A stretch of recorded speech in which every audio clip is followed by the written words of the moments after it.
از عثمان ابن ابوالعاص روایت است که او نزد پیامبر صلی الله علیه و سلم آمد و گفت: یا رسول الله، به درستی که شیطان مرا از نماز خواندن و قرائت قرآن مشغول می کند و مرا پریشان می سازد.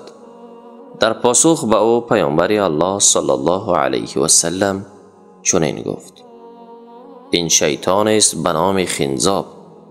اگر حضور او را حس کنی به الله از شر او پناه ببر و 3 بار به طرف چپ توف کن.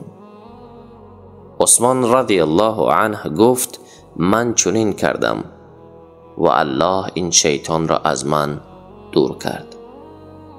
همچنین ابن قیم رحمه الله در این مورد می فرماید: اگر بنده از شیطان لعین به الله پناه ببرد و به طرف چپش توف کند به او هیچ زیان نمی رساند و انسان نمازش را نباید قطع کند.